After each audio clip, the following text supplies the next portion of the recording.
Hello to everyone on LinkedIn, YouTube, Facebook, and my Limitless tribe. How are you guys doing? Thank you so much for joining me over here again this Wednesday evening. I'm so happy to be with you always and to be bringing all the phenomenal guests. And you know what, guys, this week I'm even more excited. You must be wondering, like, why? So, Saturday evening, I begin my 6 days of rigorous, challenge with Tony Robbins. I have date with Destiny, and I look forward to that because he's one guy who makes you, jump on your feet for like 14 hours in a day. And then you do that again and again, and 6 days like and you're still not exhausted. You still want more and more and more, and there's so much to learn, and then there is so much I want to give back to you.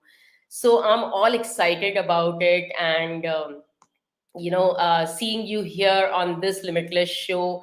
I bring on so many varied guests from different fields, sharing their unique wisdom with you, with all the different experiences they have.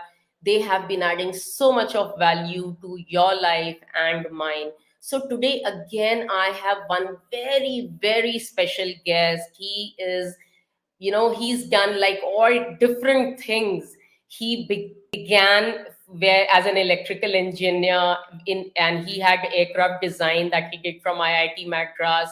He worked for some time with HAL, and then he got into the manufacturing industry. He became an entrepreneur, and after doing that for 15 long years, or rather 25 years, he suddenly decided that it was time to give back to the society. And that was when he decided to get into the field of training and counseling and facilitating the learning and all of that. And he has been actually a senior facilitator and course director at Initiatives of Change. I hope my net connection is good and you are able to hear me. In case there is any issue, please let me know in the comments box so I can maybe change my connection. And thank you so much, guys, for being with me. And yeah, continuing with, so he is a senior facilitator and course director at Initiatives of Change, which is international organization, and also with IC Center for Governance, New Delhi. And he's also a certified Zentangle teacher. He's also a TEDx speaker. He's a mindset mender and a happiness coach. And there is so much more to him. But let's hear it from his own mouth. So, with a warm round of applause, let's bring on Mr. Dilip Patel. Thank you. Thank you so much, Dilipji, for joining me over here. It's absolute honor to have you over here. It's my pleasure too. Thank you. So, Dilipji, why don't you share this amazing journey that you had from aircraft design to entrepreneurship and then to training? I mean, you had a wide and varied journey. So, how did it all began, and where you are right now? How did you reach there? Well, literally, you're talking about me to trace down my journey from the younger days to to today, probably. Yes, I um, aircraft designing. That was, of course, one of the course post graduation course at IIT Madras way back in 1974. That's where I think began to be myself. um, I uh, Let me put it this way, that most of the people try and plan out their life. I think I was an aberration. I only, not to say planning, but I only rejected few things which were supposed to come my way, and the rest of the thing I allowed it to happen. So what did I reject? I rejected to go to USA. I Mm-hmm. rejected in my days. I was a Mm-hmm. university rank holder in my engineering, and everyone who was uh, first class distinction student was straight heading for USA. I don't know what happened to me. Despite my father wanting me to go to USA, my father was himself running from pillar to post to get the documents done. And Uh-huh. everybody was talking those days only about I-20. I-20 was Okay. the form for going to USA. Right. And my father thought that maybe I'm a little crack fellow. Cranky. that, Right. that I don't want to go to USA. And Right. even today, I can't figure out why I did not want to go to USA. But Right. then maybe my Manka Tota um, tries to supply me that maybe I thought that, look, I would like to do good in my own country. So my entire family shifted to USA. My Mm-hmm. all the brothers and sisters and my uncle's children and aunt's children and the whole, I'm the only black sheep probably left behind. And not only once, twice, because I rejected going to US. And those days I was working for what, paltry sum of about 400 rupees a month salary in Baroda, with Right. all that rank holding and all that. But there were scarcity of jobs in India Mm-hmm. for electrical engineers particularly. Right. And behind me my brothers and sisters were there, bright ones, and their education was to be thought about. My father was not earning enough money, Mm-hmm. so I could understand that he wanted me to go to USA. And then I had seen that in Gujarat, from where I came, the moment an engineer who has passed out with a distinction and has gone to USA in 2 years time, his whole house has been changed. He would Right. earn money in dollars and send it back to India, and then the whole house is changed, or his sister's marriage has happened with the great pomp and show, and all that I had seen happening. Maybe I thought my father also had similar dreams. So reluctantly, I applied for Hindustan Aeronautics Limited. Right. Those days, the public sector undertakings were the ones which are giving more salary than the private industry. Right. Private industry was not much, 1970s when I'm talking about. And I didn't want to work for government organization for whatever reasons I did not know at that time, but I thought that private industry will give you the opportunity to grow. Mm-hmm. Anyway, but Hindustan Aeronautics Limited, when I was selected and across the country, the selection was happening, they sent us to IIT Madras to specially go through the post-graduation program on aircraft design. That's where the I started realizing that whatever comes your way, accept it. And once you Yes. accept it and you move on, the new doors open up, new windows Yes. open up. Yes. And I think that is what happened, because at IIT I met my would-be wife in very interesting circumstances, I must say, because we would all talk in English.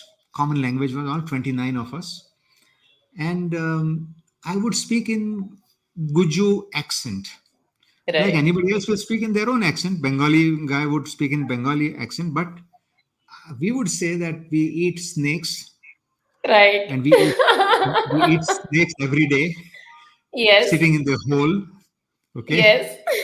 and people will laugh, and Yes. the way you laughed, that lady also would laugh, Yeah. and it would hurt here, if the other guys are laughing, it's okay.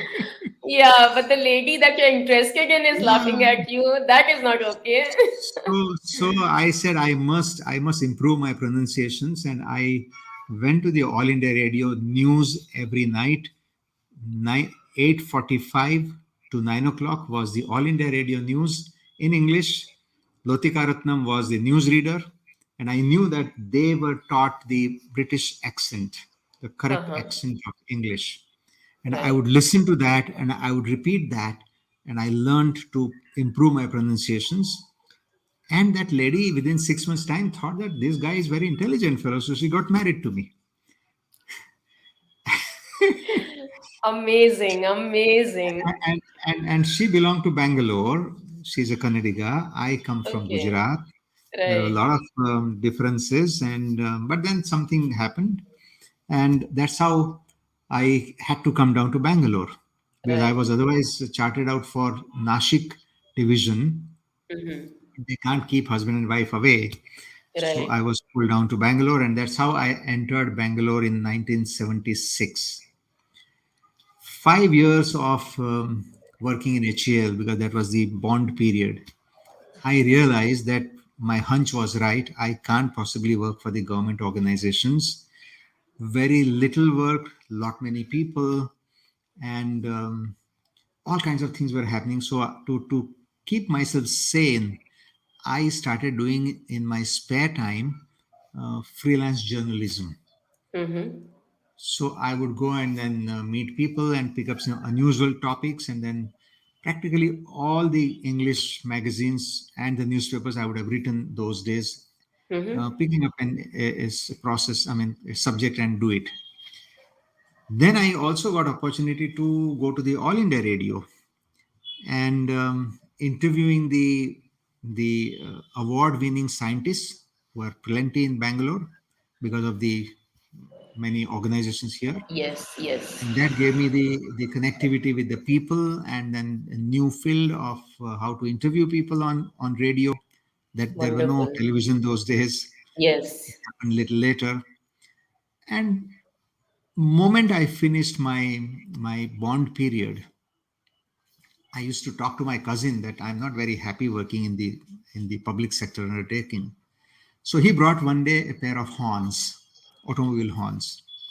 And he said, "Can you make them?" I said, "Why not? If somebody else has made it, we can also make it."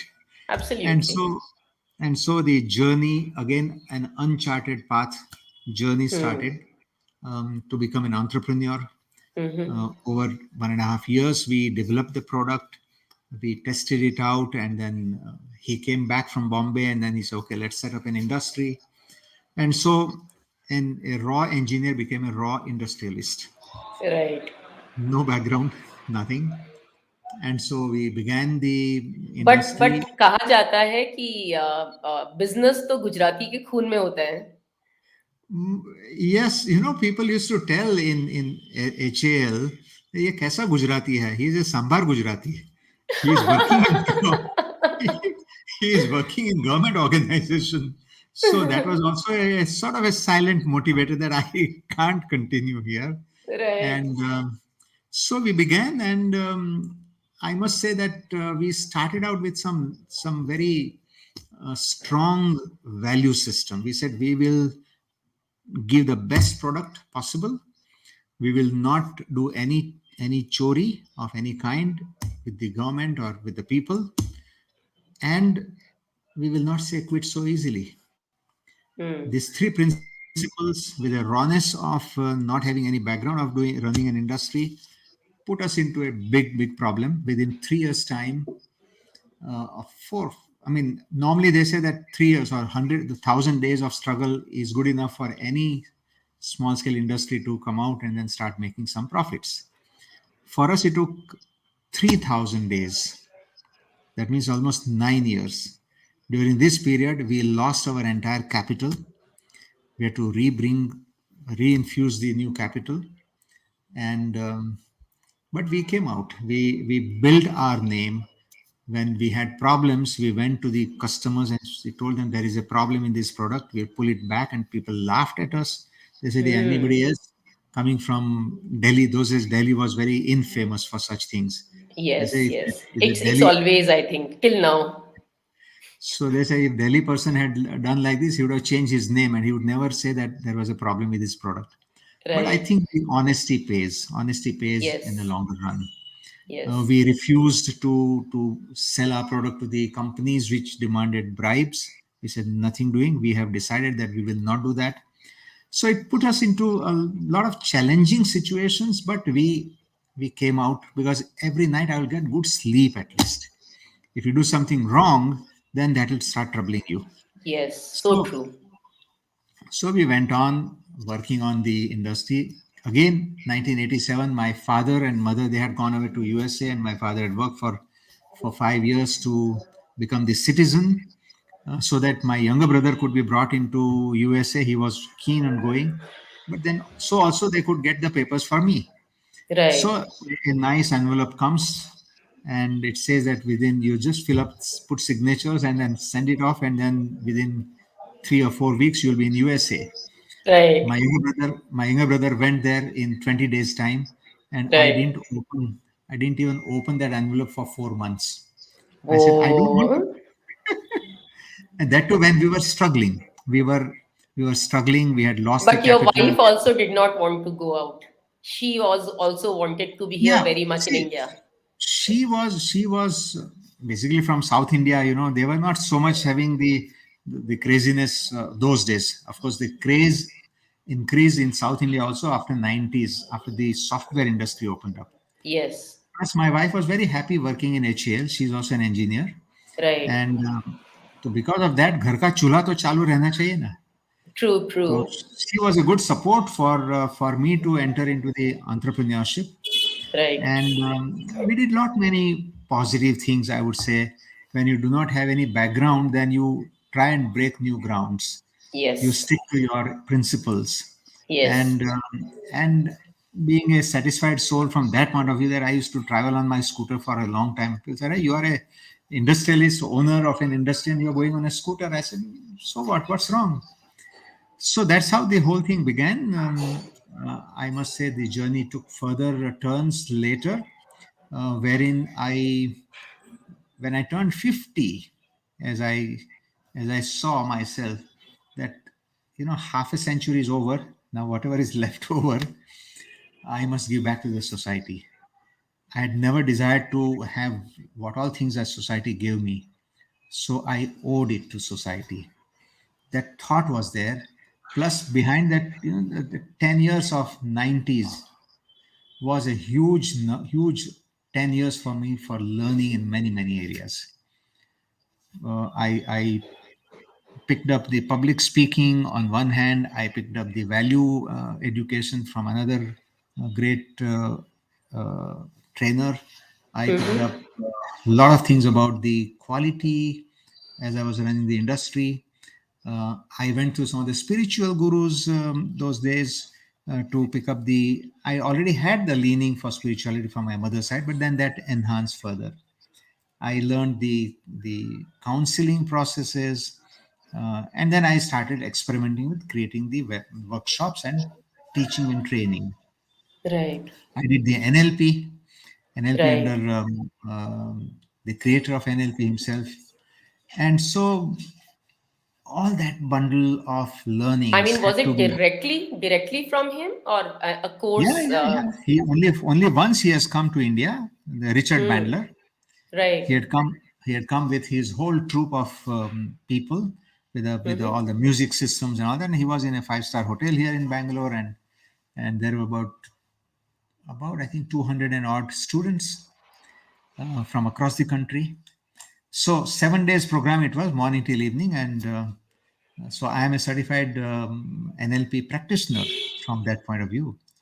Um, so all that had to find its way. No, some way it has to now start Come out. flowing. Yes. So Yes. that is where I came across this Initiatives of Change organization. It's a worldwide organization, Right. and their sole purpose is to help people to bring about change in themselves. Right. As Mahatma Gandhi had said, that be the change you want to see in the world, and Yes. that appealed to me. And so I decided that I should start working in that field. Right. Also, my children were not interested in carrying over the industry. They were more into the software. Digital world was growing, Yes. and my partner's children also were not interested. So we said, why are we working? Let us find a buyer. And so that happened in 2007. And I was so much entrenched into creating the processes for training and offering training. Initiative of Change has got a beautiful campus in Panchgani, and internationally it is now known in the circles. And every week we get the batches of people coming from corporate side on one hand, and on the other hand from the government side. the IS officers, IPS officers, they all come and go through the learning process about ethics, about personal change. So also the big managerial positions, vice presidents, general managers from various industries, they come. Mm-hmm. Also the education field, and that Right. gave me a good platform. Good platform. Right. It was Right. all about the personal change, so it had to be about behavioral change. Right. And and my radio days, as I told you, in 70s, I had a great fortune of interviewing one of the greatest scientists in this country, brain scientists in this country. His name was Dr. Deshi Raju. Okay. And I was selected to interview him once in 3 4 months, 5 months, because Dr. Desiraju was brought down to Bangalore by that time's education minister, um, under Indira Gandhi's regime, to do the research work on consciousness and Wow. NIMHANS. Yeah, and Awesome. NIMHANS. NIMHANS was the National Institute of Mental Health and Neurosciences Yes. in Bangalore. Yes. So Yes. he opened a separate branch, separate department, and then the All India Radio picked me up to interview him, and to tell the youth, youngsters, what is happening in this field. So that had already put me on to a lot of learning directly from the horse's mouth about how the brain functions, and he was very spiritual minded person as well. So he would connect it with the philosophy, and that was coupled with my mother's influence on me, and then the couple of other spiritual gurus under which in the 90s I went through the learning processes and all. So that put together, it gave me a good amalgamation, good background. Yes. Right. And that is where I began to understand the human behavior, human nature. That is where I learned about the happiness as one of the parameters around which everything else happens. And Yes. Yes. the journey, again, without any planning, took various turns, and here I am today, as the happiness coach, as a mindset coach or mentor, as you said, and many more things. So Beautiful. if I have to talk about happiness on one hand, and then I would like to talk about the Zentangle, which is a very, very close to my heart. So let me tell you that when I went to Panchgani, that's our Initiative of Change headquarters here, and I led one workshop for 3 days, 2001, I suppose. And in that workshop, we had a range of people, Mm-hmm. starting from the workers, union leaders, mid-level managers, upper level managers, senior Mm-hmm. managers, and even vice president. Wow. 58 Amazing people. amalgamation. Absolutely. Because, there are issues among them in the layers. Right. And if you do not address them together, then they will remain. And Hmm. so that was the uniqueness of this program. And then, since we were not teaching anything about management, we were teaching more about how do you lead your life. And leading your life, life was our subject matter. So that gentleman, incidentally, was also from Bangalore, from the Indo-American company, big company. So when they went back and I came back to Bangalore, 15 days time, I received a call from his company. He had picked up my telephone number from me. And his HR chief says, "Sir, my boss has asked me to request you to come down to our factory." I Mm-hmm. said, "For what?" They said, "No, sir, there are some problems with our union people. And he thinks that you can probably talk to them to get some solution." Now, I said, "I don't even know what product they are making. I have no idea what are the issues." I said, "When do you want me to come?" And they said, "This afternoon." So no time was given. And I said, if somebody has reposed so much of trust in me, I must go down and at least try and see what Yes. it is. Yes. Yes. So they said that you please come in the second half, 2 o'clock or so is okay. So I drove down, and while going, my mind was working. I said, what am I going to talk about? I said, let me see whatever happens. Since I do lot many things without any planning, so there was yet another unplanned process work. Yes. So when I went there, I was told, they said that we have signed the agreement with the union.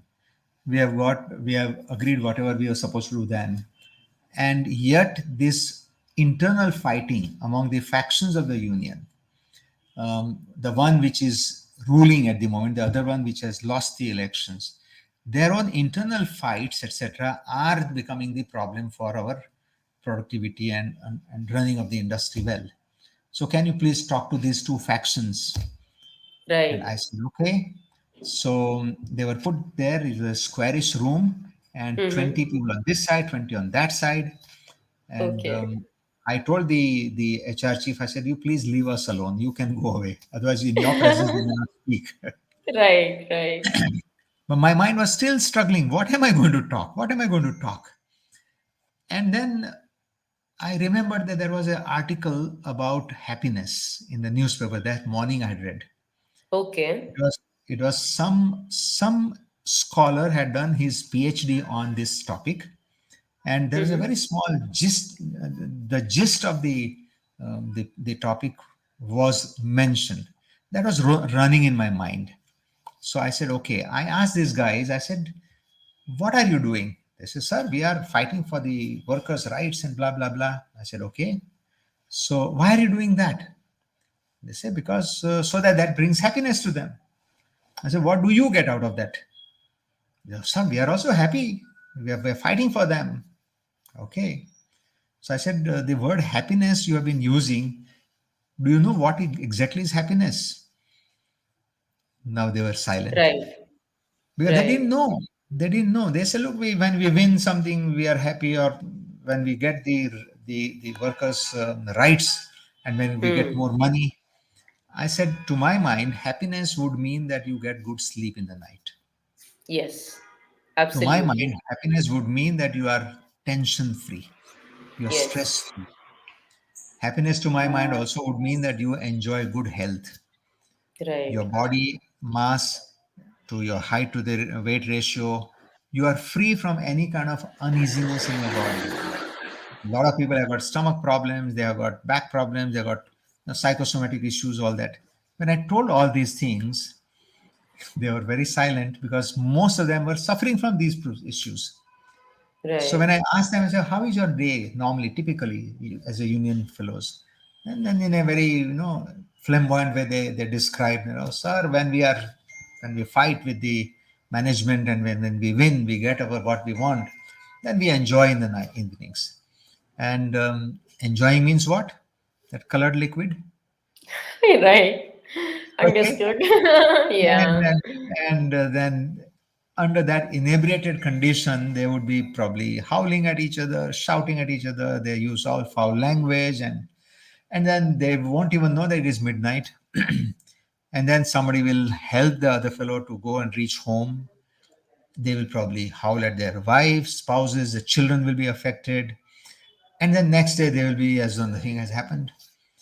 They put on pot bellies, they have no Right. proper health and all Yes. that. So when I brought out these aspects as happiness, it started making them think. And then I said that, look, if you are thinking about doing happiness for your people, first look at your own happiness.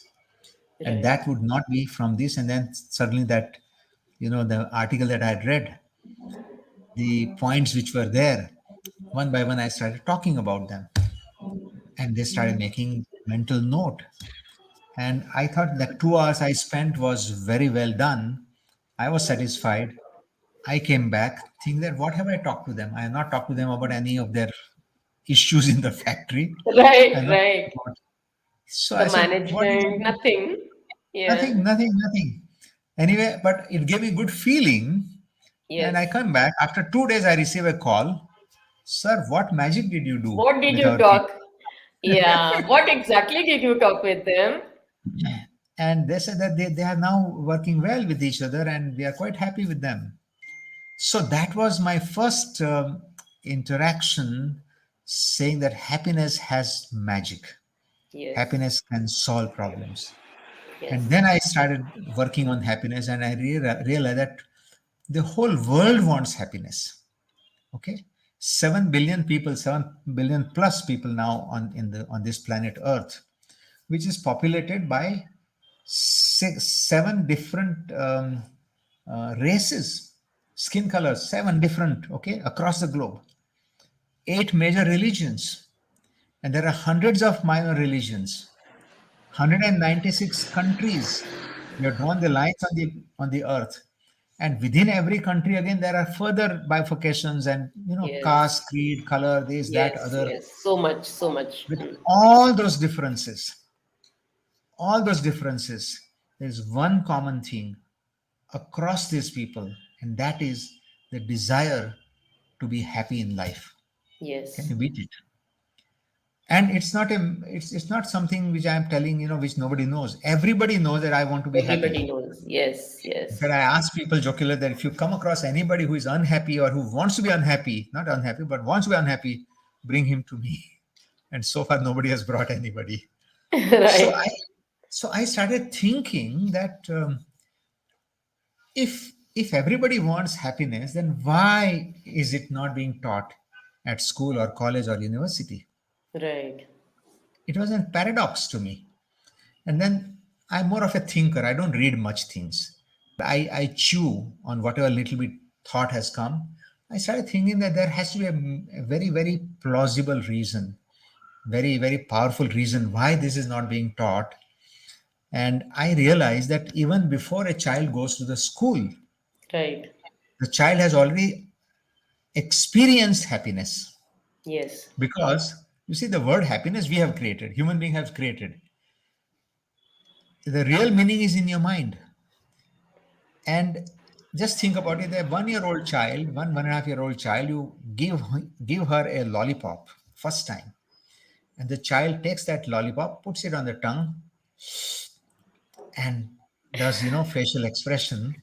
The Yes. child is very good about it. That is Yes. what we call as happiness. Yes. So, and then such episodes are being repeated. Maybe a Right. toy, maybe a bicycle, a small little gift. So the child, before the child goes to the school, the child has experienced multiple times that good feeling which we call as happiness. So why would any child or anybody else even desire to know which he or she already knows?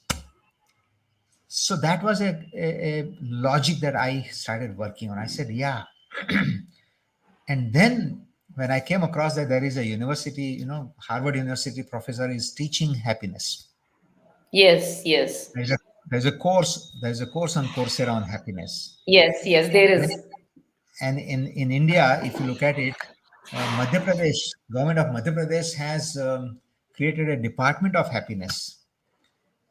In Delhi, the Delhi government, present Delhi government, has initiated a Saturday one period on happiness in all the government schools. In UAE, the minister has spoken about creating the happiness as their main purpose. And leave aside all of them, Bhutan, small tiny state, way back in 70s had spoken about that the GDP is not the right way of measuring the country's growth. It is Right. the NHP, National Happiness Index, NHI. That is the one. And so I said, look, now the world is started understanding happiness ka impact, which I had learned in that, 20 years ago in that Right. organization. So I Yes. started working on this, and I said, look, the experience which we are all getting is our personal experience, very subjective experience. Something on the lines that I keep telling this age-old story that the six blind people who had never known an elephant, they were taken to an elephant and they were asked that please decipher what kind of an animal it is. And so they Right. got busy. They can't see, so they got busy Right. with their hands, and then they started touching and holding and all that. And the one guy immediately shouts with a glee, "Oh, I found out! Elephant is like a wall." But his colleague, other fellow, was holding out, trying to figure out the legs. He says, what Right. nonsense? What nonsense are you talking about? The elephant is like a tree trunk. Right. And then the guy who was in the front side, the elephant's trunk, when he was holding it, not both of you are wrong. The elephant is like a huge python. And the fourth fellow was touching the tail. He said, look, all of you are wrong. I don't know what has gone wrong with you guys. You can't even figure out that the elephant is like a snake because or a rope, because I'm holding, I'm touching, I'm experiencing. Right. Now, when you have experienced something by yourself, it becomes a very strong belief in you. It becomes a Yes. strong, opinion about you. You say, no, no, I Yes. have known, I know it. And so Hmm. these 5, 7 people were fighting with each other. Now, something similar happens about happiness. Happiness Yes. is not a linear thing. Happiness is not a formula, mathematical formula that everybody will Right. know exactly the same. Happiness is a Right. multifaceted thing. And therefore, if people have only experienced whatever they have experienced personally, that's not everything. Besides, whatever you experience personally and you feel very nice about it, not necessarily it is the right thing or even a wrong thing. For Right. example, if somebody picks up the cigarette and takes the now the kind of happiness he or she gets inside is also a happiness. It's good Right. feeling. Likewise, the guys who pick up the pegs and then they are floating around. Okay. Right. So good or bad, we are not talking about it. Right. It is just the experience of nice Experience of feeling. happiness. Yes. That's Experience of it. that nice feeling. Yes. And therefore the world chases that. You see, Right. the Right. world runs after that. And Whatever then they attach it to, they run after that. and in that they spoil their lives, they spoil people's lives, and all kinds of things are happening. So Right. I thought that this is a right subject to go deeper into that. So I came out with my own understanding, and the whole thing took a very beautiful turn in the year 2012. 2012 for me, I was 62 at that time. That became a very unique, very, very memorable year. There's two things happened. One, I'm going to tell you a little later this story about my connecting with the Zentangle. But the other one was that I could design a process work, which I call now as Life Balance Sheet, Right. which which revolves around happiness, the genuine happiness, the true happiness, and it helps people to understand correctly, clearly about their own world. You see, each one of us are having our own world. And how I define this our own world? The world of people or things which are important to me. Right. The people who are significant, people who are meaningful to me. Um, Right. Everybody is not meaningful to me. Yeah, You see, somebody absolutely walking not. on the road is just Can another be person. Yes. absolutely. So these kind of people who mean to you some are the people with whom you have interactions happening. Without Maybe interaction, at it is a not deeper level. Maybe at a deeper exactly. level. Yeah. No, all levels, surface level, visible level. Yeah. Um, so I said, do you know them? Do you know yourself? And so this life Hmm. balance sheet actually creates that possibility to exactly identify what constitutes your world. Your world is made up of these many people. They are meaningful to you. With these many people, with you at the center, you have established a kind of relationship status as on today. Right. Some is excellent, with some you have got great vibes, and with some you are not so very happy, and with some you may have even broken up. So Mm-hmm. your life passes through these four important parameters or important feelings. It says that you pass through a lot of gratitudes. If somebody has done good to you without any expectations, and that too at a very, very crucial moments in your life, you hold that person in your heart. You will Yes. never forget that person. Yes. And the moment you try and recall or realize, whenever you get the sense of gratitude, it Yes. is these people who have shaped your attitudes. Yes. When people say attitude of gratitude, I put it other way around. The gratitude that you have received without any expectations, Yes. that builds your attitude. Yes. And then you start doing some good to other people and create joy for yourself. And I'm Right. using the word joy here and not happiness. I'll come to it a bit later, that what is the difference or why did I do that. And then you also create some kind of regrets in your life, because in the pursuit of whatever you wanted to do, you might have rubbed the people on the wrong side. You might have created some kind of a, out of josh sometimes you do, out of your greed sometimes you do, out of your Right. selfishness you do something, out of jealousy you do certain things. Yes. So the with within your this world, you know wherein the people who matter in your life, with them your equations are always different with different people. Right. And so in this program, Life Balance Sheet, we help them to identify all that. Where Right. do you stand with each person? Are they part of your regrets? Are they part of Mm-hmm. your angers? Are they part of Right. your joys? Or are they part of your gratitudes? Right. And once you understood that, then a balance sheet is created Wonderful. for your life. And we install this person as the chief of that company called your life. I call it as a CEO of your life. Right. Absolutely. And this, it took time, but this came out very beautifully, a process work that now I offer that in about 6 hours time, 2 hours a day, 3 days. Mm-hmm. And and at the end of that, you exactly understand your whole world, your aspirations, your desires, your connections with these people who matter in your life. Who is Right. the medium through which you can probably progress and grow? Who is coming in Right. your way? What are your Right. own deeds? What are your so many things are brought into that beautiful process. So that happened in 2012. Therefore, I remember that, and today Wonderful. that has been accepted by so many. I think I would have done more than 1,000 workshops by now, and that includes IAS Beautiful. officers, IPS officers, down to the government level people. Just last week, we went to Kolkata and we trained some 56 um, sub-inspector, probationary sub-inspectors, Amazing.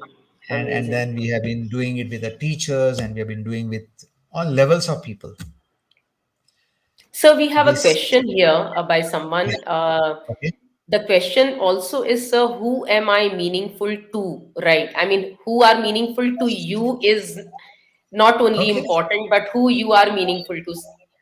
It's a very interesting question. Let me tell you, when I say meaningful, and I am not yet taking anybody to the higher levels of philosophy. You see, you need to go step by step. You can't jump to the 10th rung from first. So I take people in a very practical manner.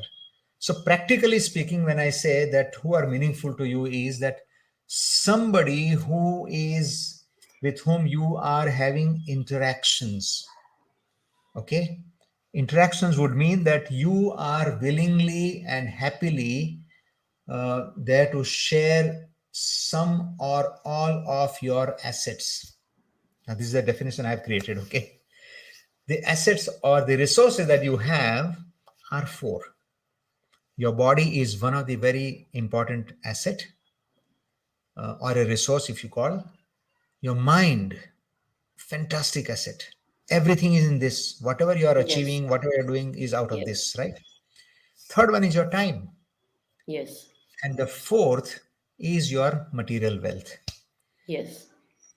Now, the people who matter to you, or the people who are meaningful to you, are only those people with whom you are willing to exchange any or all of Right. these There is some sort of resources. a give and take that is happening Give and of the take has to resources. happen.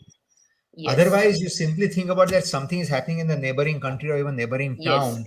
For Right. the sake of academic purpose, you may want to know, but they are not part of your meaningful people. They are not part of Right. where you can add value to them or you can get value added to them.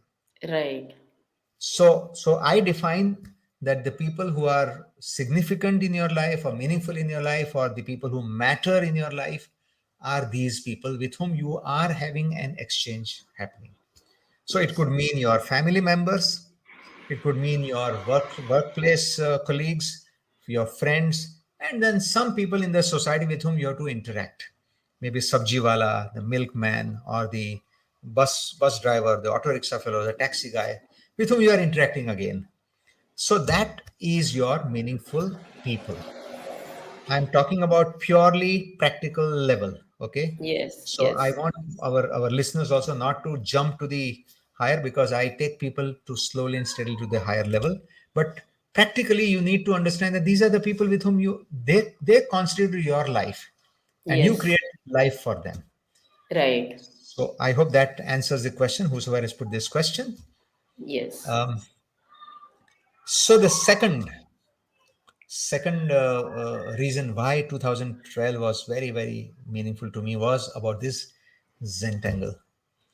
Zentangle is a very nascent new art form, which was created by a couple in USA just about 20 odd years ago, 20 years ago. So it's a very, very nascent. But the beauty about this is that though it is called as an art form, and moment you say art, then everybody will think that, oh, I am not cut out for art.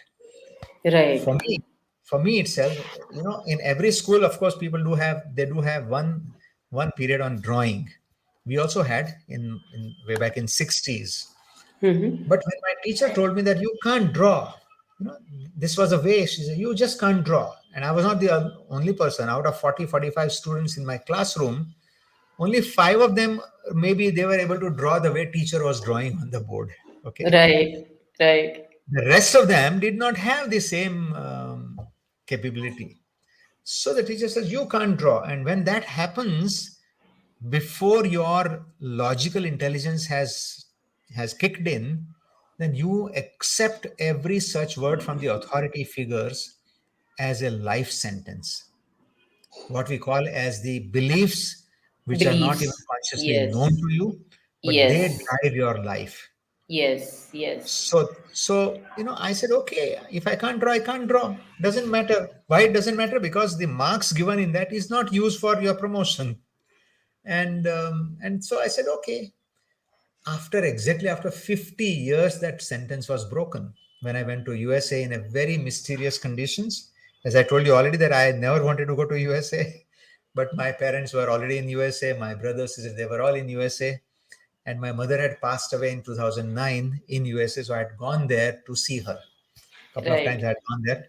Otherwise, I was not at all interested in USA. But after my mother's passing away, my father was lonely, and then he would spend more time in India. So there is an ashram in our place. By the way, I belong to Sardar Vallabhbhai Patel's village in Gujarat. It's called Karamsad, and I feel nice about Beautiful. it that I come from there. So there's a place called Anand. Amul Dairy, people know Amul Yes. Dairy Yes. very well. Anand. Anand. Yes. Anand. So near Anand, there is a ashram where my mother used to go there. And so all of us go there, and we have a Guruji there. And so my father would stay there. And whenever I was going to Panchgani, and every month I was going practically, so my elder brother told me that why don't you also go to Gujarat and see him once in a while. So I started going and seeing him. But before that, what had happened was this this Zentangle came to me as a very interesting surprise. 2010, my wife had retired from Hindustan Aeronautics Ltd, becoming a additional general manager, um, putting up the weapons on the helicopters that they had designed, and very hectic life she had led. And so she had started preparing 6 months in advance her bucket list, that after I retire, no more these tension-full Right. activities. I would love to read so many books. I would like to write a couple of books. I would like to travel to so many places. I would like to learn some new art forms and connect the art with the technology and science. And she had made a beautiful bucket list. nice, Right. written work with her own hands. But Right. at home, the situation was very different. Her mother, and my wife was the only child, so she was with us. And my wife's father had passed away long, long back. So now her mother was not well. She was in her early 80s and she became bedridden. So my wife could not pursue any of her desires those couple of years. And that created a kind of anxiety, a kind of disturbance, internal disturbance, I would put it, or a Yes. mild depression. And I, as I told you, that after selling away our industry, I had gone fully into the training, and so we were training the in Bangalore. Those who know the Bangalore electricity company people, 12,000 people were given to us to train all of them on happiness parameter, how to Wow. make their lives happy. And I 12,000 designed people. 12,000 people, and I designed the entire thing on how they can become happier and healthier. So Monday till Friday, I'll be traveling. We had to go Right. to various places and then train. I trained some 12 trainers, and then we were all going in two different batches. And it's a very different story again. But I would come back on Friday evenings, and then my wife will be waiting for me Right. to complain to me about the children have not done this, null टूट गया है, electricity का ये problem है, this, that, and other, all kinds of things, and say you are enjoying your ways. Here I have to bother about it. So this kind of, I had become used to listening to these complaints on every Friday. And I realized, because I am also a counselor, as I said, I realized that she is going through a kind of a mild depression. But I said she'll become all right. And I cannot counsel her, because as a counseling principle, you cannot counsel somebody else who is otherwise known to you. Right. So I said, okay, but one Friday when I come back home, there was no complaints. Instead, she was waiting for me. She said, come, come, come, I want to show you something. And she took me to her computer and she showed me some um, what looked like doodles to me. Doodling everybody does. And Yes. and so I said, oh, this is doodles. What is so great about it? Anybody can do it. And I didn't bother about it. Next Friday again, by the time she had done it on the piece of paper, and something similar to like this, if you can see, Okay. there are Yeah. Yes. I keep now these things on my table so that I keep scribbling, and you'll find that these are having a Yes. Yes. nice patterns, repeatable Nice patterns. pattern. Yes. Yes. Yes. Yeah. They have beautiful patterns actually. Very nice. Yes, Yeah. yes. But that day, second Friday also, I said, hey, ye kya hai? This is a doodle. Third Friday also, when I found that her mood was very positive and she was enthusiastic and she had done it on piece of paper, and then she showed me so many things. I said, I must do something. I must find out, because nothing has changed in the house. Her mother is still not well.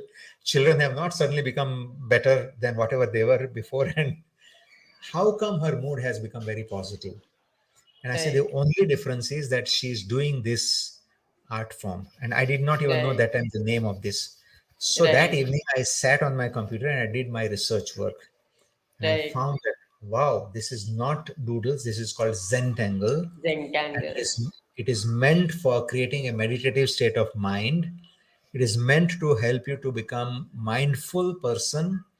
It is Right. meant to take you out of the depressed feelings. It is meant to do so many things. And I could experience that happening with my wife. And I was a trainer, and that too in the field of behavioral aspects. I said this will Right. be a great thing for me to learn. So Yes. I said, well, why don't you teach me? So my wife became my teacher. You see, Wonderful. because that time we had not even known that some people have created these. We thought that they Right. think like any other art. But we also found out that there was a weekly contest happening, weekly challenges happening. So once my wife taught me and I started learning, we started Hmm. creating that. And then my wife had learned to make a blog. She would put up these things on her blog. And then she connected with that weekly challenges. where they'll give you theme or they'll give you some kind of a simple restrictive things, and then you will create your Zentangle art. And we were enjoying doing that. 6-8 months had passed, and then before that, I had my wife created a blog for me also, so I was making separately, and every week we were looking forward to that. Every Monday evening they'll declare that what is your this week's challenge. Right. Now I remember it was 17th of January 2012. I was in Panchgani training a group of IAS officers.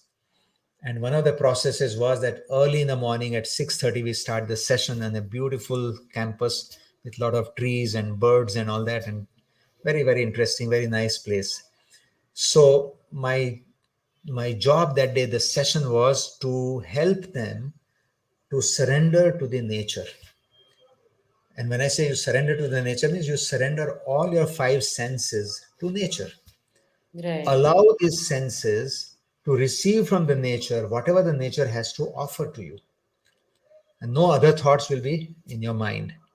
So when I gave this process work, I had one thought in my mind that the previous evening, which was a Monday, and they had mentioned in this week's challenge that you have to draw or make a Zentangle using purple color ink.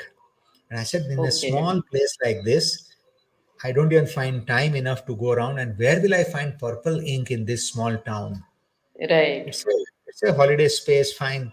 So I slept with that thought that maybe this week I'll have to let go. And Yes. I was not very happy about that, but I slept with that thought in the mind previous night. Right. Right. The morning when I give to these people the process work, so I was also in the same mood. I said, okay, as 20 minutes are given to them, they have to amble around, and then they have to listen to Right. the chirpings of the birds, they have to listen to the trees, Yes. the rustling leaves, and I also went into the same mood. Right. And within about 10 feet distance, my eyes catches a small button flower, Which is purple almost in color. purple in color, almost at the ground level with two large green leaves. If you have seen any time Right. any such, the whole picture still comes back to my mind. And Right. literally it was pulling me, calling me. As I said, we had to surrender all our Come pick me senses. up. Yes. Come, come, Yes. come. No, not just come. So I sat down, and at 1 foot distance, I'm listening, I'm looking at that, and literally talking to me that, why are you worried? So I said, okay, the flower knows that I'm worried. It says that look around and you'll find different shades of purple. And I said, okay. So listening to that flowers that talk to me, I started going around, and I found half a dozen flowers of different shapes and sizes and different shades of purple.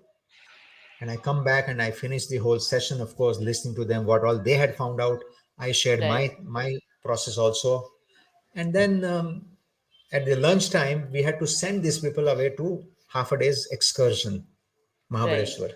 So we were having free time. Myself, Right. my a couple of other professor friends.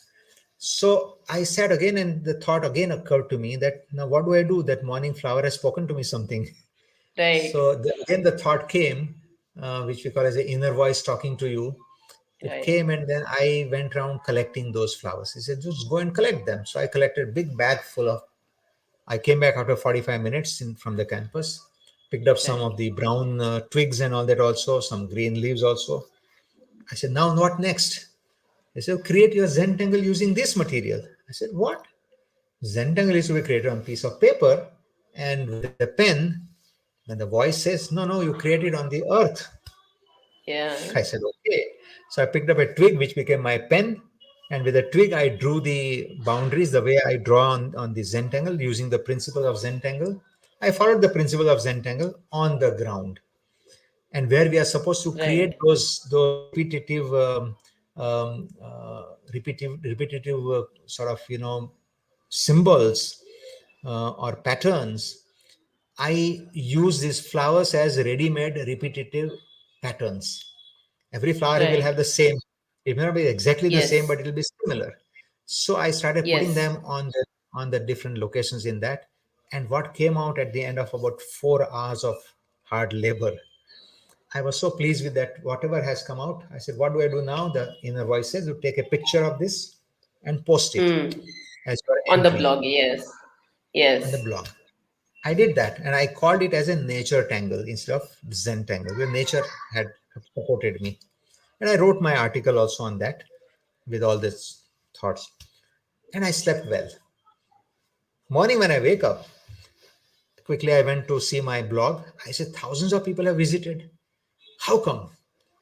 And then I saw my mail and some two unknown people. They describe themselves as the creators of Zentangle. And they say, we are so excited seeing your out of the box work. And we have been watching you and your wife every week. You are coming out with some nice, interesting thoughts also. So we would like to invite you, be our guest for the next workshop. That's where I realized that there's a workshop happening. There is a certification being given. And I was on the cloud number 9. I called up my wife, and for a week or 2 weeks, both of us were feeling nice. But then my wife said, look, but my mother is still not well. And how can I come? I cannot come. So you go alone. I said, okay. I spoke to my brothers. They said, come. And then in the month of April, they started saying that, look, August is the next program. 3 or 4 months in advance, if you book your tickets, it may be cheaper. That's the time I realized that I have to buy a ticket to go to USA. That I did not Right. want to. I said, we are retired people. We have chosen not to charge any money. We don't charge any money in Panchgani. We don't earn any money. I said, how can I spend a lakh and a half rupees for whatever I don't even know what it is? Till that time, I didn't know the impact of this Zentangle also. And my brother said, look, I'll buy for you. And so I said, no. So the dream was shattered. I said, okay, it was a nice dream. ठीक है, चलता है. But then my father was in India, in Gujarat, and my elder brother said, look, you Right. must go and see him once in a while. So I started going and seeing him. And he was in good spirits. But in the month of July, suddenly I Hmm. received a call saying that your father had fallen down. My cousin had mentioned. My father was 87 then. So he had fallen down and then he's in hospital. So I called up the hospital and then they said, look, well, the investigations are being done, but things are not looking pretty good. And the next day I received a call from my father saying, look, they have found a tumor, big tumor, and they will have to do the biopsy, etc. And then if they have to open up the body at that age, then anything was possible. And the Yes. entire family was in USA, all my brothers, Right. sisters, everything. So for them, there will Right. be a problem. And Right. because my father was a US citizen, he was entitled for the government support for all Right. his medical activities. So Right. the sum total was that he needed to be transported to USA. Right. And I was only guy available in India, Right. unless my brother would fly down from USA and then take him and go. So my brother said, can you bring him? I said, yes, of course. Now, this time I cannot say no. So they Yes. spent money for me and my father to go there. My brother said, look, you will have to stay here for a month. Is it okay? I said, okay. And he knew that this Zentangle August workshop. thing was coming up. Yes. So he told me that you write a letter to them. I said, but how can I now? I saw on their website that everything is full and it was very expensive, $2,100. So I said, chodo. He said, no. They had told you, so you write to them. And they are Americans. They will not feel bad if they don't have any seat. They'll say, I'm sorry, nahi hai. So I wrote Yes. reluctantly. But they said immediately in 2 hours time I received a reply saying that, well, come. Even if there is no seats, we'll create a seat for you and you are going to stay with us in our home after the workshop is over. So my brother spent money for me to go to that place, and then they of course honored their word. Uh, I did not have to pay any fees. After the program was over, I went and stayed in their home, and I understood that the gentleman Rick Roberts and Maria Thomas. Rick Roberts had spent 17 years in a Hindu ashram in USA as a monk. He had learned the art of doing deep meditation. He understood the meditation, how it is and what it does to you. And then he had come out and become grihastha. And this lady was a born artist. At very early age, 6 7 year age, she would pick up the stones on the railway tracks and then paint them and then sell them on the Sunday church bazaars. And so she grew up into a very fine artist, and she was a very acclaimed calligrapher. Wow. And in their 50s, they meet each other, probably just to create Zentangle, I would say. Right. And then Right. they recognize that these small strokes that this lady was putting to create her art form in the assignments of calligraphy, that had taken her into the meditative state of mind, that had made her to forget or lose the track of time. And Rick Roberts understood that that means that she was in meditation. So if the small strokes can make you to get into the meditative state of mind, then why not create a process? And so the Yes. result was, after 3 or 4 years of their hard labor work, they came out with this word called Zentangle, which was a mirror image of a doodle. Doodles happens to all of us. Those who are listening also will remember that in their school days, the last pages of your notebooks would have been become blue color, because you would have been simply turning the Yes. last page and then doing some scribblings Yes. when you were Yes. bored with the teacher's teaching. Right. But the research found out that when you're doing doodling, your mind gets focused onto whatever it was working on. So Okay. you'll remember that if you're talking to somebody on your phone and your hand automatically picks up a piece of paper, Yes. if it's lying on your table, and then a pen or a pencil, and you Yes. start scribbling something. Yes. Yes. That is a very natural process, but it Right. creates concentration on what you are talking to. Right. This research was a very great, impactful thing for these people, that doodling has got such a great power. Children need concentration. The attention span has come down. The working people need that for stress relieving. That if they can get into the meditative state of mind, the stress relieving takes place. Elderly people who are sick and they also are anxious. Anxiety can be brought down. So many things can be done. Right. Right. So these people were started working on that. On the other Right. side of the unconscious, see, doodling is an unconscious process and a secondary process. Because it is unconscious process, you cannot do it when you want to do it, because wanting to do means you are conscious. Okay. Yes. Yes. So Absolutely. this couple transform that. Can we do something which is conscious action and which is primary action, but it still gives you the similar benefit as the doodling would? And that is Right. what is Zentangle. So all that I learned at that time, and I said, wow, it was just providence, again, unplanned thing. We just loved doing Absolutely. something, and it just took that Yes. shape. And so I became even though a couple of ladies who were in USA of Indian origin, they had gone through their workshop the previous month and the previous year, but I was the first one to get back to the Indian soil uh, with the certified Zentangle teacher title. And as I was on my flight, I started thinking that Providence has made me to do this. It was never on my cards. And if I had to spend money, I would have spent so much money, which will be equal to at least 100 people's fees that I should charge for. So I said, I will teach 100 people free.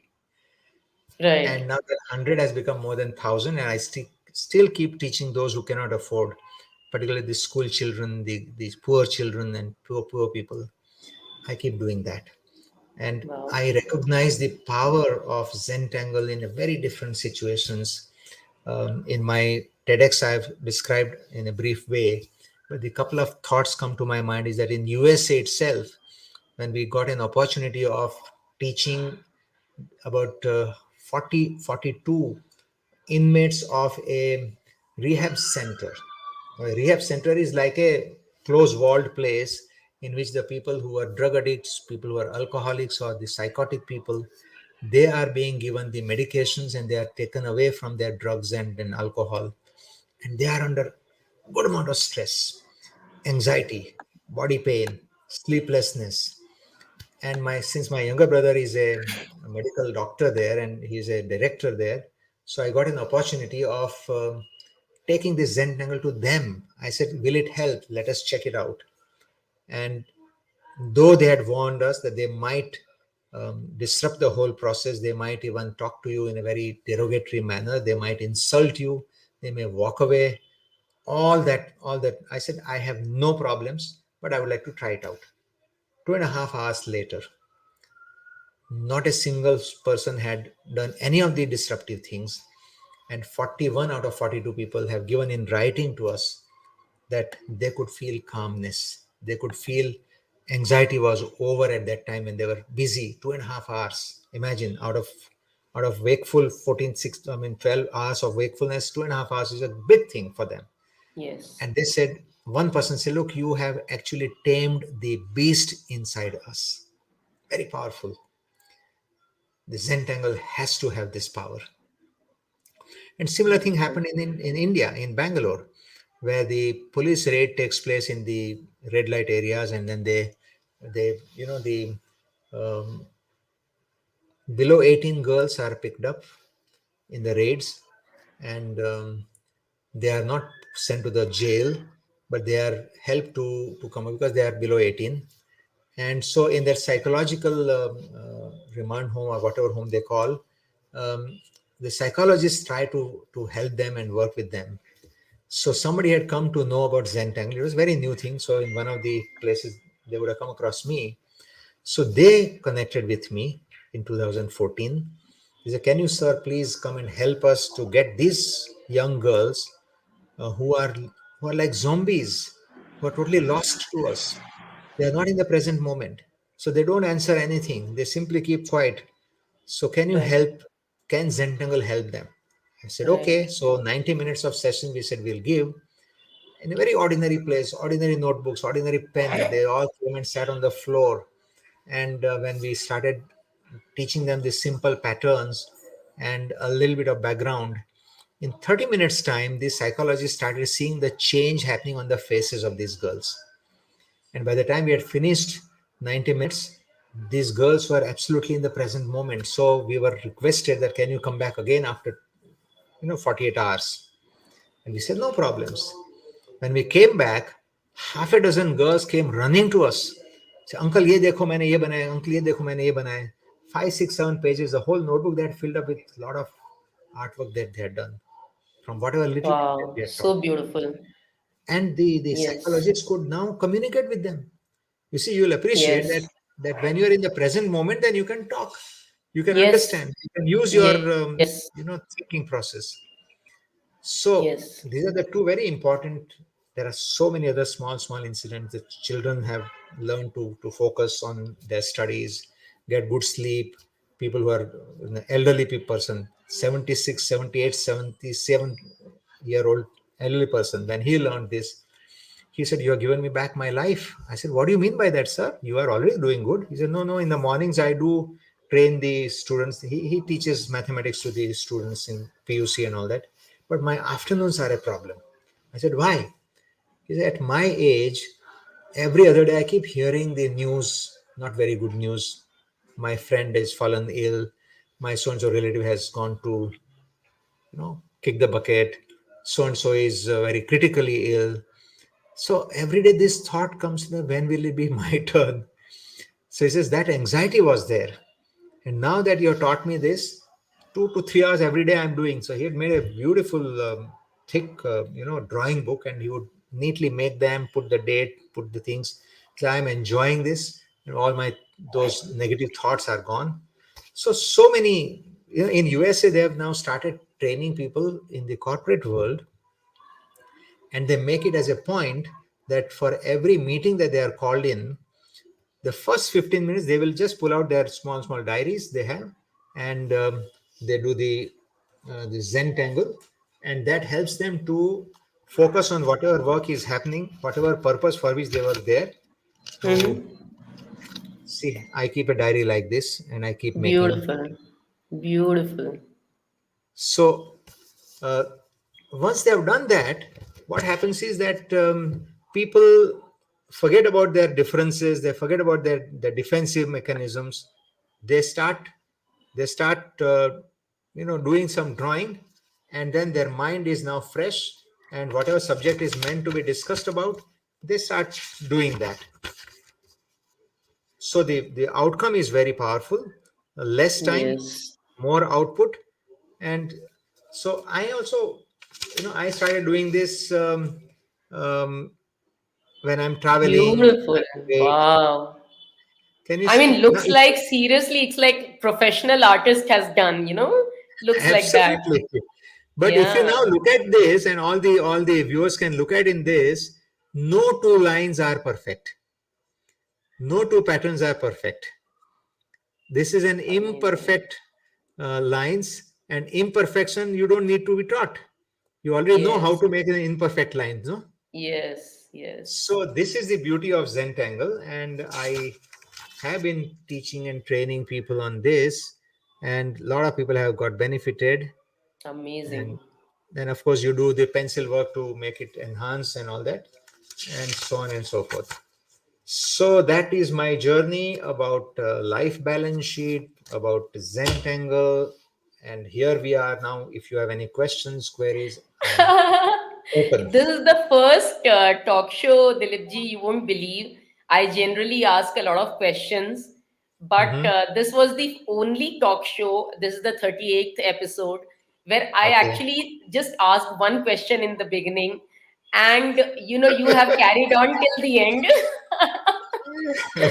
So, but you have covered everything that I would have asked you about. So before I move on to the next, short round, because we are also, going ahead with the time. It's already 9:19. So one Okay. last question in this round for you: do you believe in human limitlessness? And if you do, who according to you is limitless? This is just one of the signature questions that I have on my show. Can you repeat the question? There was a little Yes. glitch. Sure, sure. Do I believe what? So let me And just also, give me a moment. Give me a moment. There's some noise coming. yeah, I'll reduce that. sure.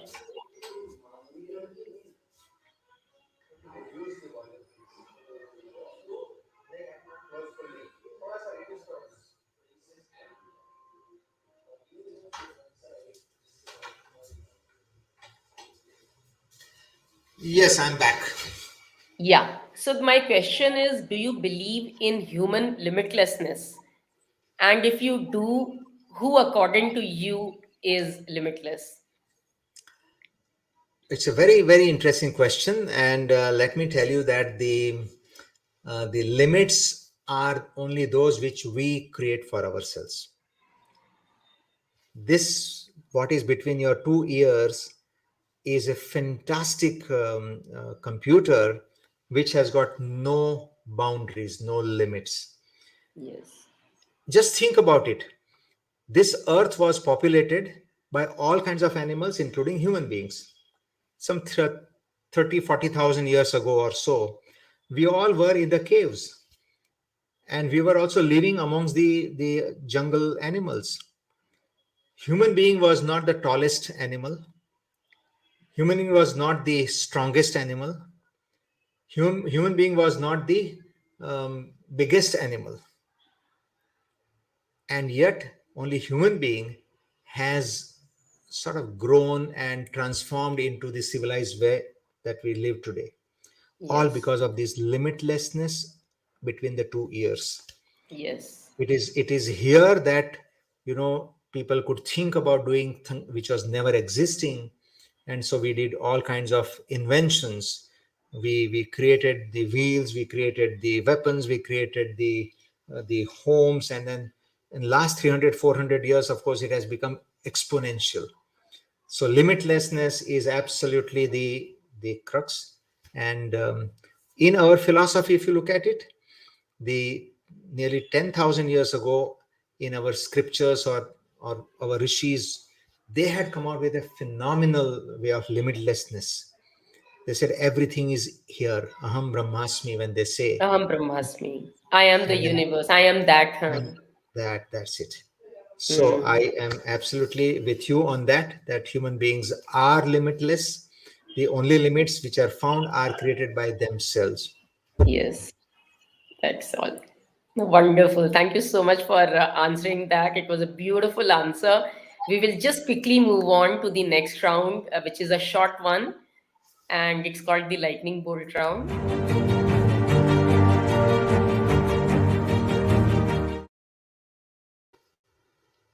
Okay, so I have some short questions for you, for which I just require maybe, a word or maybe one or two liner answers. So please share your life so far in a nutshell. If you describe your life in a nutshell in one or two lines, what would you say? Wonderful life, full of Okay, wonders. full of wonders. If you could equate life to any game, what game would that be?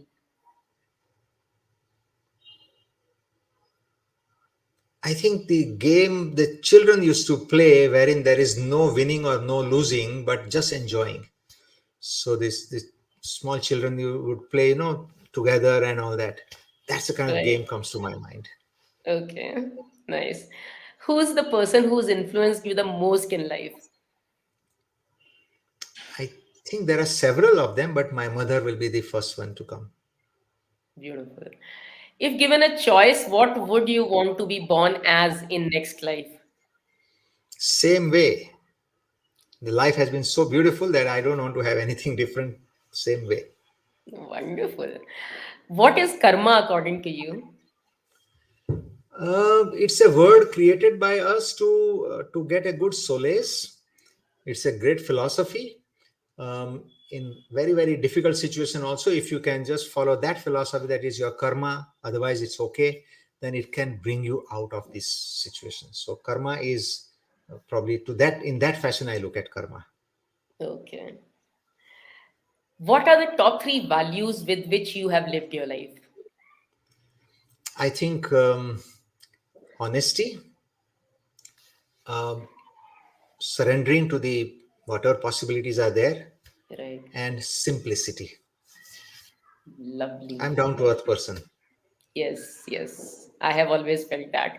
What are the top three books that you have read? If you want to, tell people that read these three, my top three Unfortunately, books.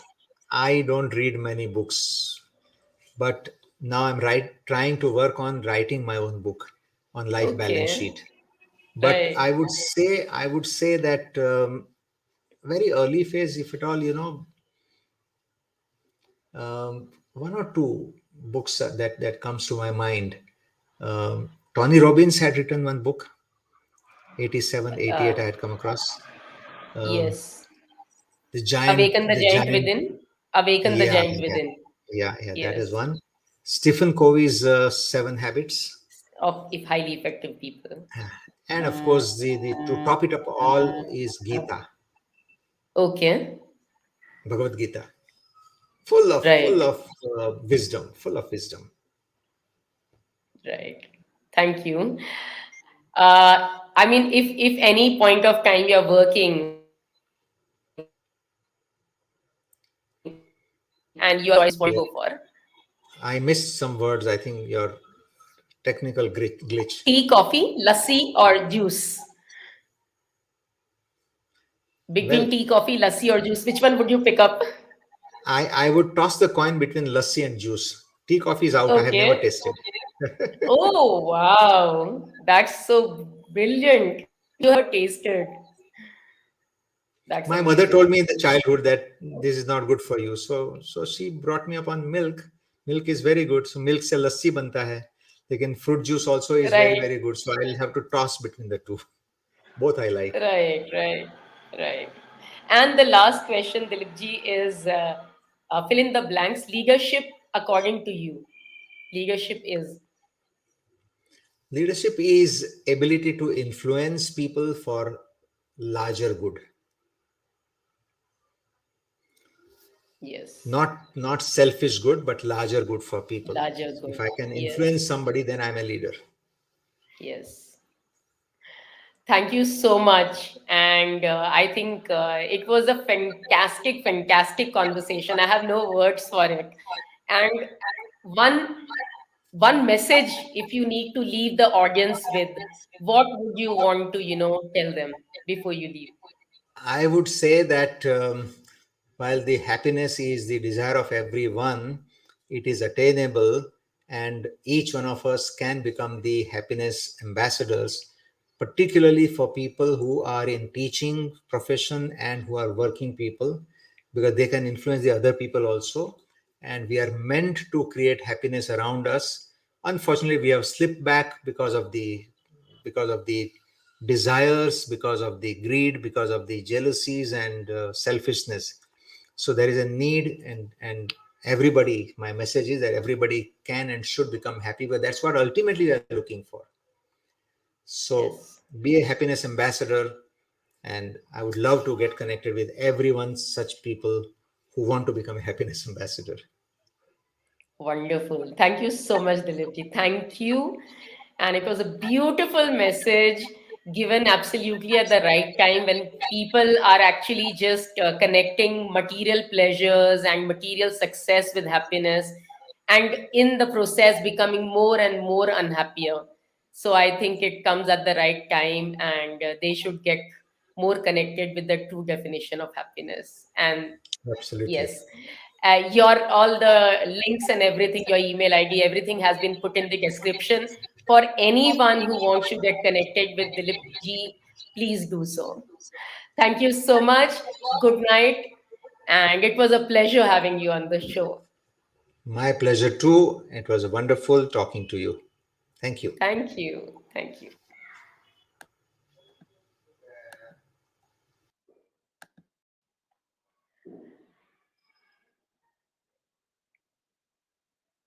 Hey people, today I had major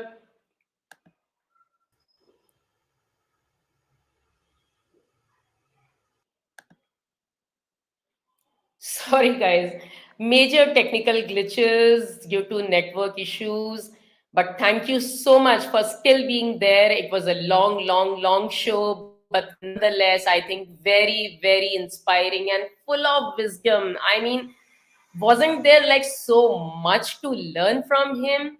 The man who has done so many different things in his own life, and with that experience, he's, putting that into the trainings that he's delivering to people and changing lives. So I think that was so fantastic.